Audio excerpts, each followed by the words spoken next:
میرے رسول کریم نبی رحمت علیہ السلام، مکے کا زمانہ اسلام پر غربت تھی، کمزوری تھی۔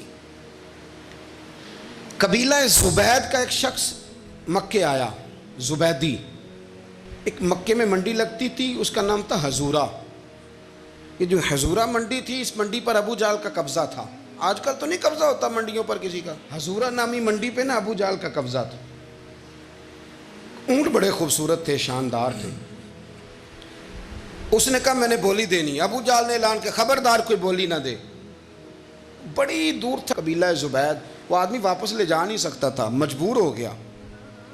ابو جہل کہنے لگا چوتھا حصہ قیمت دوں گا اور اونٹ تمہیں دے کے جانے پڑیں گے، یعنی اگر لاکھ کے ہیں تو 25,000 کے دو۔ بندہ بڑا پریشان ہوا، چودھریوں سے بات کی تو کہنے لگے بدماش بڑا ہے، ہم شریف لوگ ہیں، شریف اور بزدل میں، بزدلی کو شرافت کا نام نہ دو، پکی بات کر رہا ہوں، شریف اور بزدل میں شریف ضرور بنو پر بزدل نہ بنو۔ جی ہم جی شریف لوگ ہیں جی، وہ کیا مطلب؟ کوئی پاس نہ آیا، وہ بیچارہ نہ کونے میں بیٹھ کے رونے لگ گیا، کہنے لگا میں کدھر جاؤں یارو، میں واپس بھی نہیں لے جا سکتا، اور چوتھے حصے میں دے کیسے جاؤں، اتنا نقصان۔ وہ رو رہا تھا تو کہیں حضرت زید بن ارقم نے سن لیا۔ آپ فرمانے لگے کیوں روتا ہے؟ کہنے لگا یار میں نے تو اہل عرب کی تعریف سنی تھی، میرے ساتھ کھڑا ہی کوئی نہیں ہوتا۔ تو آپ فرمانے لگے تو نے عربی دیکھا ہی کب ہے؟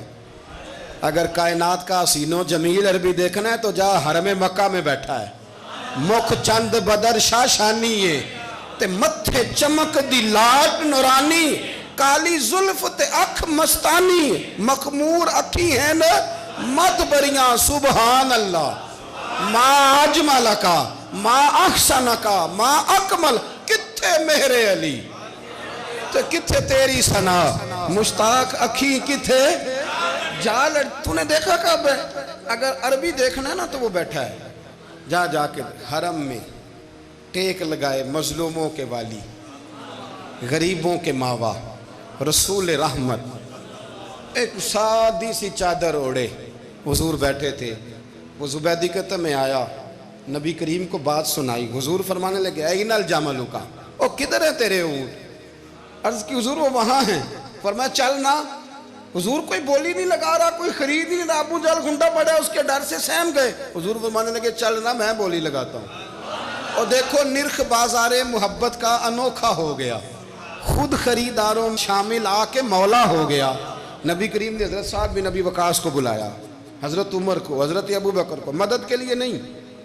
حضور فرمانے لگے میری جیب میں پیسے تھوڑے ہیں، ظاہری طور پہ تھوڑے ہیں، ورنہ تو کائنات کے خزانوں کی کنجیاں حضور کے پاس، تھوڑے تھوڑے پیسے دو بھی بولی دینی ہے۔ سب سے پیسے لیے میں چلو بولی لگانے چلے۔ حضور آئے، اللہ اکبر، یہ میرے رسول کا طریقہ ہے، آؤ ذرا تھوڑی دیر کے لیے سوچیں۔ ابو جہل بیٹھا ہے بڑی مسند پہ، قربان جاؤں مدینے والے حبیب۔ وہ زبیدی کہتا اس کے کپڑے مہنگے تھے، حضور کے سادے تھے، اس نے بڑی پگڑی باندھی تھی، حضور کی سادی تھی۔ کہتے ہیں وہ آنکھیں اٹھا کے بات کرتا، مدینے والے نبی آنکھیں جھکا کے بات کرتے۔ وہ بولتا جاتا، حضور تھوڑے تھوڑے سادے سادے ٹھہر ٹھہر کے جملے بولتے۔ کہتے ہیں نبی کریم علیہ السلام اس کے ساتھ آ کے حضور بیٹھ گئے اور فرماتے ہیں میرے رسول کریم نے اپنا جبہ سیدھا کیا، پگڑی کو حضور نے سیدھا کیا اور فرمایا چل لگا بھائی بولی۔ ایک اس نے لفظ بولے، پھر حضرت ابو بکر نے بولی دی، پھر حضرت عمر نے دی، پھر سعد بن ابی وقاص نے دی، پھر زید بن ارقم نے دی، پھر رسول کریم نے دی۔